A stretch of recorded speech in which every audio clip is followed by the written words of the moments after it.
Satan and all his spirit counselors held a great general council with one purpose in mind. It was to prepare for the great industrial age that was soon to break upon the world.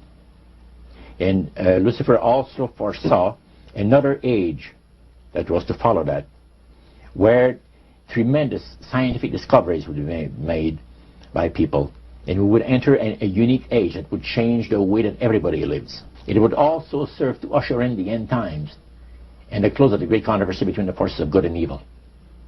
And the priest said that Lucifer had been studying the Bible, and he found in Daniel 12:4, where we are told about the time of the end, many shall run to and fro, knowledge shall be increased.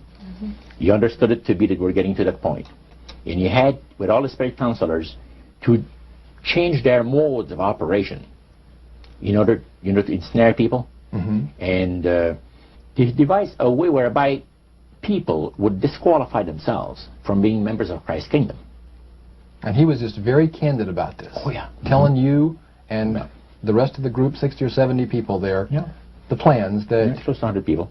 Lucifer had revealed to him. And by the time the council came to a close, they had three major policies that were going to be followed. First, they were to see to it that humans would be made to believe that Satan and his angels do not really exist. Because up to that time, you could walk down a street of Paris and you would have signs that would say, well, you have a soothsayer or, or a fortune teller of some type, and if you want to put a curse on someone, you could go and see this other old lady over there, the old witch. That's the way it goes. But now it had to change. Lucifer says we have to make sure that people, humans, get to believe that Satan and his angels do not really exist. Roger, that's interesting, because a recent research study report that I read indicated that in a national survey, I believe it's over 75% of people do not really believe in a real tangible devil. But there is one. Oh, yeah. Now, the next thing, the three-parts policy that they had adopted there, the second one was to find a way of being able to get total control of people's minds. And that would be done by taking hypnotism out of the realm of the occult and introduce it as a new science for the benefit of mankind. They felt that by taking hypnotism out of the realm of the occult and introducing it as a new science for the benefit of mankind, they could then use people of great renown, educators, people of capacity. Now this would be a way of de-Christianizing the Western world through the avenue of mysticism. Now the time came when Lucifer decided that he had to choose a person to initiate this thing.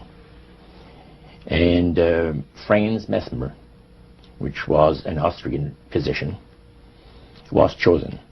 Because the priest told you all of this? Oh yeah, okay. Because he was most capable. Mesmer originated a theory called animal magnetism, later on named mesmerism. Mesmer was led by the spirits to believe, and this is what the priest said, was led by the spirits to believe that certain persons have a magnetic influence within themselves, so to speak, that would cause them to have great power over other persons, even to the point of placing them into a trance. And at that time, that was readily accepted by people in general, at the time that Mesmer lived. So people realized, some people got a capacity to put you into a trance. That's the way. Now, by the time that he died,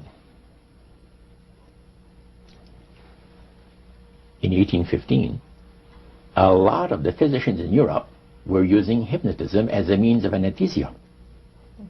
Now, hypnotism is the same as mesmerism? That's right. Okay. So mesmerism that's been developed to a higher degree of refinement.